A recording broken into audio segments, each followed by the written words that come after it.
Good evening, visitors. Welcome to the Australian War Memorial's last post ceremony. My name is Craig Burrell, and joining us today from the Australian Army is Colonel Frank Colley. We warmly welcome the family of Private Charles Alfred Olive, who are watching the live stream of this evening's ceremony. Private Charles Olive's story will be told shortly. We welcome the veterans who have served, those that are still serving, and the families that love and support them.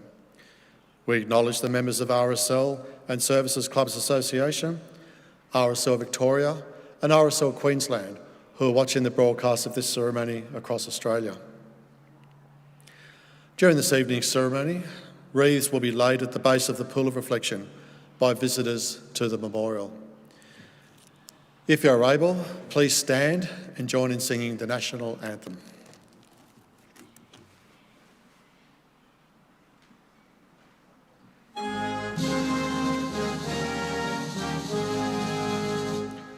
Australians, all let us rejoice, for we are one and free. We've golden soil and wealth for toil, our home is girt by sea. Our land abounds in nature's gifts, all beauty rich and rare. In history's page, let every stage advance Australia fair. In joyful strains that let us sing, advance Australia fair. Please be seated if you can do so.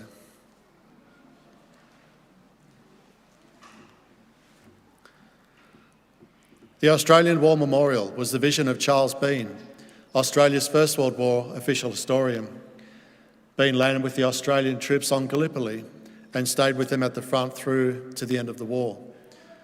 The idea of this national memorial and museum came to him at Pozières, France, in the depths of the bloody fighting of 1916. Bean's idea was that this would be a place where families and friends could mourn their loved ones buried in faraway places. It would also be a place that could help all Australians understand what these men and women had endured and what they had done for us. Bean's vision, to which we remain true, is best expressed as inscribed in the entrance to the memorial's galleries. Here is their spirit, in the hearts of the land they loved, and here we guard the record which they themselves made. Tonight, we will read the story behind just one of those on the Roll of Honour, which lists the names of more than 102,000 men and women who have given their lives for us in war and on operations for more than a century. But first we present a lament, Flowers of the Forest.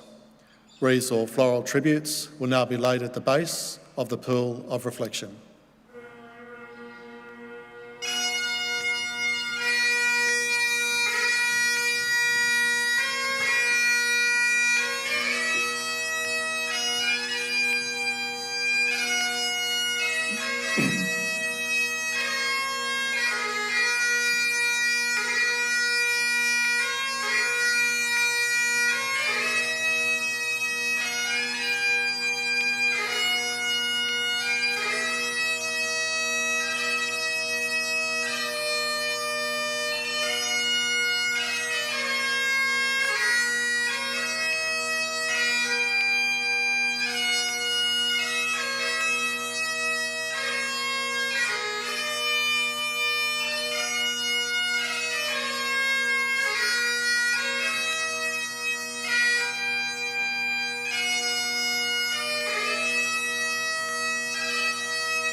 Today, we remember and pay tribute to Private Charles Alfred Olive. Charles Olive was born in 1897 to Charles and Kath Olive of Lara, Victoria. Little is known of his early life, other than that he attended the local state school and went on to work as a labourer. Charles was one of 8 boys in the family. In 1915, his father, a worker in the local lime quarry, was killed at work while laying a charge.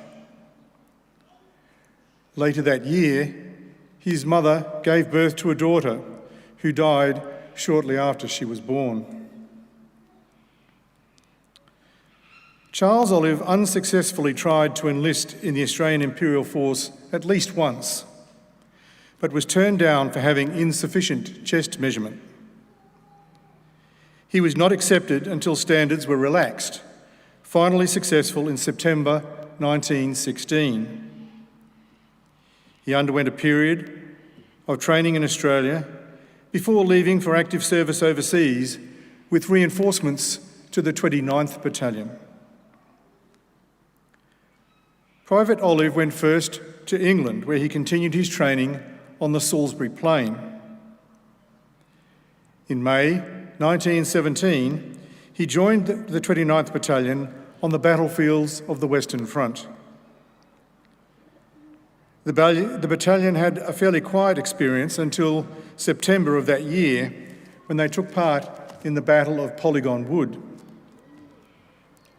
During the operation, Olive received shell wounds to his arm and back and was evacuated to hospital in England. It took him some months to recover, and he did not rejoin his battalion until February 1918. On the 8th of August, the British opened their great offensive of 1918 with the Battle of Amiens. The 29th Battalion took part in the advance that followed, rotating in and out of the line and steadily pushing the Germans back. By September, the Germans were back in the strong defensive system known as the Hindenburg Line. On the 29th of September, the Australians took part in a major operation to breach the Hindenburg Line, attacking across a canal tunnel in conjunction with 2 American regiments. The following day, the 29th Battalion was ordered to make a further advance. Private Olive had one of his platoon's Lewis guns. As his platoon advanced, they were held up by an enemy machine gun post. Olive opened fire and silenced it, continuing to fire as the enemy retired, until he was struck in the chest by a machine gun bullet and killed. He was 21 years old. Olive's platoon sergeant later wrote to his mother saying, "He was a great friend of mine, as he had been with me since he joined the battalion." Olive was recommended to be mentioned in dispatches for his actions at the Hindenburg Line. His platoon sergeant wrote, "He deserved something. He would have received a medal had he come out all right. It's hard for us who lose our chums after being together for such a long while.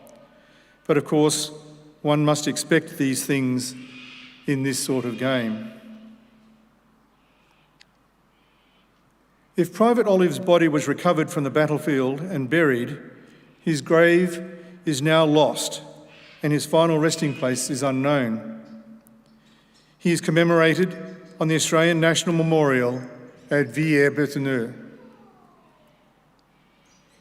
His name is listed on the Roll of Honour on my right, among almost 62,000 Australians who died while serving in the First World War. In the photograph displayed today beside the pool of reflection, Private Charles Olive can be seen in the back row, third from the left.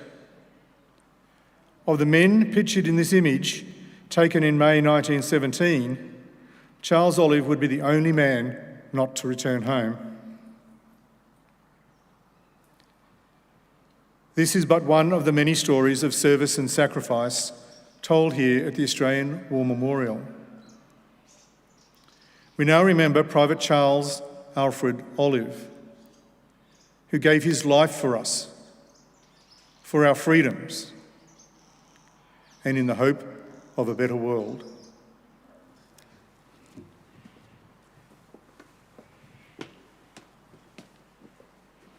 Please stand for the ode and the sounding of the last post.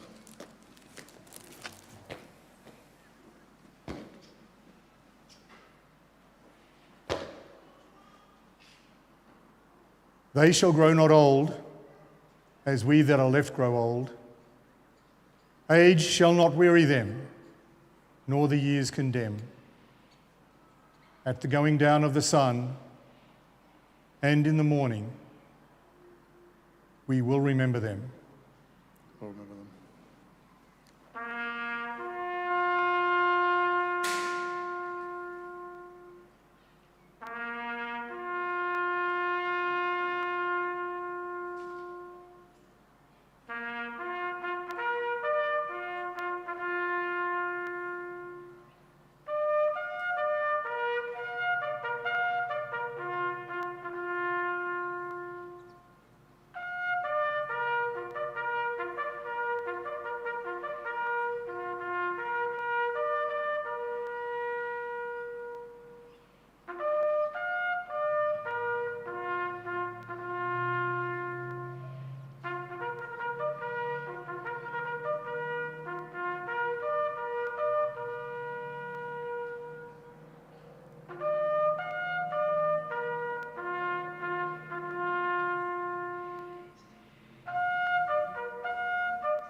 Lest we forget. Lest we forget.